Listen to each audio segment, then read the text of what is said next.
Find your resting place with God. Top of the morning to you. So I love reading Song of Songs in the Passion Translation because it describes clearly what a personal interaction between God and man would look like. The story involves a Shulamite who represents us as the bride of Christ and the bridegroom Jesus. In chapters 1, verse 16 through 17, the Shulamite talks about how special their resting place is. Our resting place is anointed and flourishing like a green forest meadow bathed in light. Rafters of cedar branches are over our heads and balconies of pleasant smelling pines. It's so descriptive, so personal. You can almost smell the scene.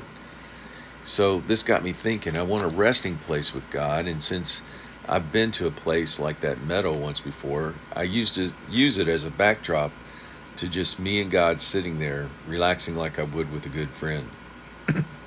Anytime I want to get away, I just bring this picture to mind and shut the world's noise out so it's just the two of us.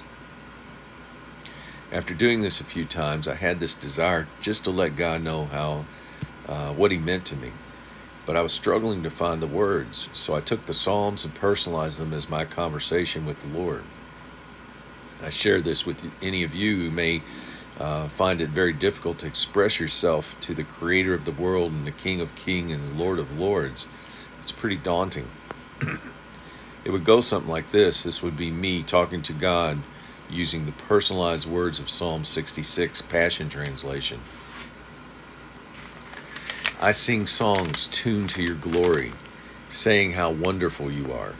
You are awe-inspiring with great and glorious power. You are mighty in miracles. You have done incredible things. It takes my breath away, especially for your people.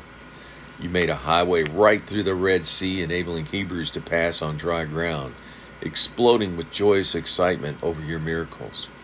You use the same power to rule forever. You watch every move of every nation.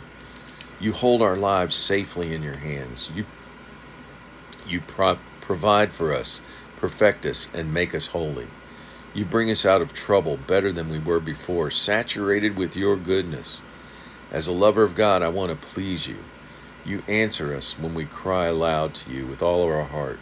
You pay attention to my prayer and answer my cry to you. You never once refuse to show me your tender love.